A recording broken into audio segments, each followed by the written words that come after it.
রাষ্ট্রীয় সফরের দ্বিতীয় দিনে দিল্লির হায়দ্রাবাদে হাউসে বাংলাদেশ ও ভারতের মধ্যে দ্বিপাক্ষিক বৈঠক অনুষ্ঠিত হয়েছে।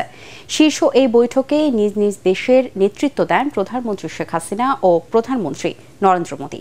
এর আগে রাষ্ট্রপতি ভবনে শেখ হাসিনাকে দেওয়া হয় লাল গালিচা সংবর্ধনা। বিস্তারিত মইনুর রহমানের রিপোর্টে। ভারত সফরের দ্বিতীয় দিন দিল্লির হায়দ্রাবাদ হাউসে ভারতের প্রধানমন্ত্রী নরেন্দ্র মোদীর সাথে দ্বিপাক্ষিক বৈঠক করেছেন প্রধানমন্ত্রী শেখ হাসিনা। এর আগে একান্ত বৈঠকে মিলিত হন দুই নেতা।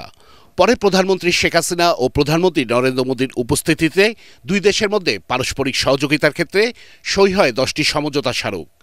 এর মধ্যে উল্লেখযোগ্য ভারত বাংলাদেশ ডিজিটাল পার্টনারশিপ, পরিবেশগত, সমুদ্রসীমা ও সুনীল অর্থনীতি, স্বাস্থ্য ও ঔষধ খাতে সহযোগিতা, রেল যোগাযোগ এবং দুর্যোগ ব্যবস্থাপনায় বিদ্যমান সমঝোতা স্মারকের নবায়ন।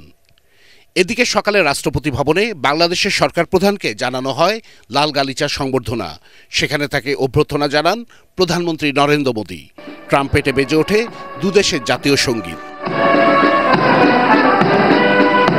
ভারতের সশস্ত্র বাহিনীর পক্ষ থেকে দেওয়া হয় গার্ড অফ অনার।